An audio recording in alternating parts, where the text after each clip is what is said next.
Të enjte në mesditë, CNA publikoi një lajm në lidhje me sulmet që do të fillonin mediat e Erion Veliajt dhe vetë propagandës së pushtetit apo servilët e kryebashkiakut që ndodhet në burgun e Durrësit ndaj SPAK-ut. Një paralajmërim që ne e dham pasi lexuam një shkrim të një këshilltari të Tony Blair, një latifi socialist, këtë radhë siç e quan kryeministri Edi Rama, i cili kishte thënë se nuk ka akuzë ndaj Erion Veliajt dhe mbahet padrejtësisht në burg. Në fakt, edhe ne këtë pyetje shtruam, si ka mundësi që qëndroi doktori në balkon pa akuzë, apo si Ilir Meta qëndron në burg, apo si qëndrojnë të tjerët kryebashkiak, të cilët nuk janë me akuza korrupsioni, por me shpërdorime detyre, se Erioni ka një mal me akuza tashmë. Skema del zbuluar. Menjëherë pas publikimit të atij materiali të porositur, nxjerr nga Merobaze, në mbrëmje erdhi editoriali i këtij të fundit. Fiks siç ne e paralajmëruam. Tani skema janë mjaft të lexueshme, nuk ka më asnjë të panjohur. Në një editorial, Zoti Çorape, nofkë që ja kanë vendosur miqt Ymer Çorapja, sqaronte se SPAK nuk ka sekuestruar ndonjë pronë të Erion Veliajt dje pasdite, se ai apartament nuk ishte i Veliajt dhe qartazi, dukej se shkrimi ishte porosi e dal nga burgu i Durrësit. Në fakt, të gjithë te kodra e diellit, përfshi edhe Merobazen, e din se ai apartament në katin e tretë të dupleksit ku jeton Erion Veliaj përdorej nga kryebashkiaku.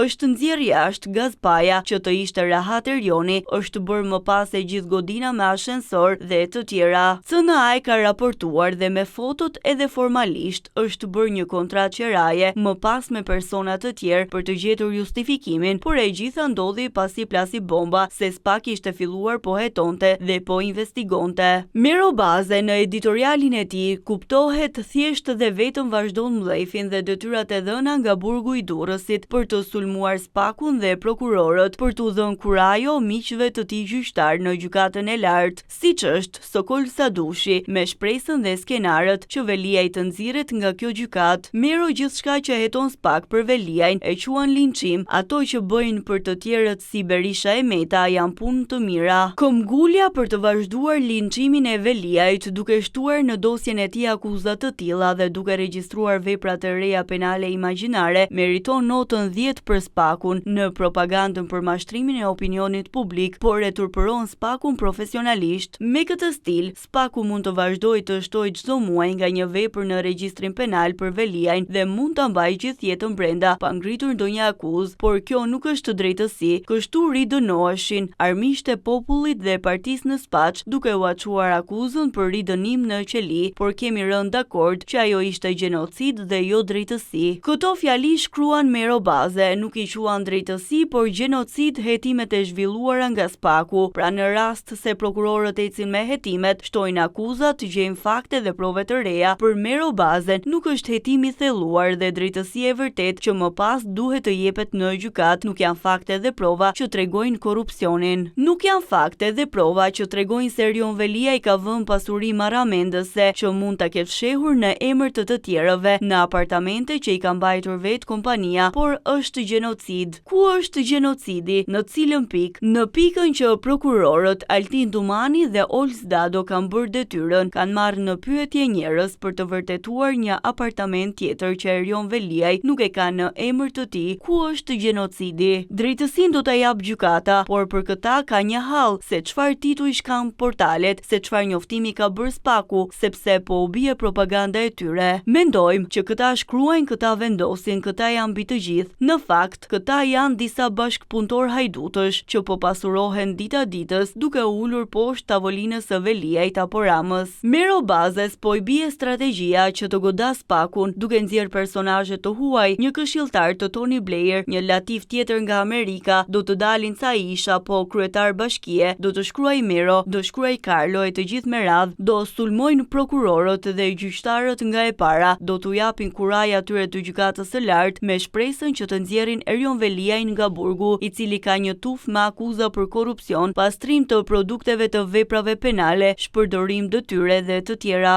SPAK-u duhet i çojë deri në fund hetimet ndaj Veliajt, pa u stepur dhe sa më shpejt i jap akuzën kryebashkiakut të Tiranës, se kështu do të bjerë rahat edhe Mero, do të bjerë rahat edhe ai që ndodhet në burg. Do të nis procesi gjyqësor atje ku do të çmontohet edhe banda mediatike, siç edhe u çmontua nga përgjimet dhe shqiptarët do të mund të marrin me fakte, prova dhe dokumente, të cilat janë të papublikuara, që do të tregojnë se kush është ai që ndodhet në burgun e Durrësit dhe maskarent mediatik dhe politik që po vijnë vërdall me shpresën që të ushtrojnë presion për ta nxjerrë nga burgu në gjykatën e lartë.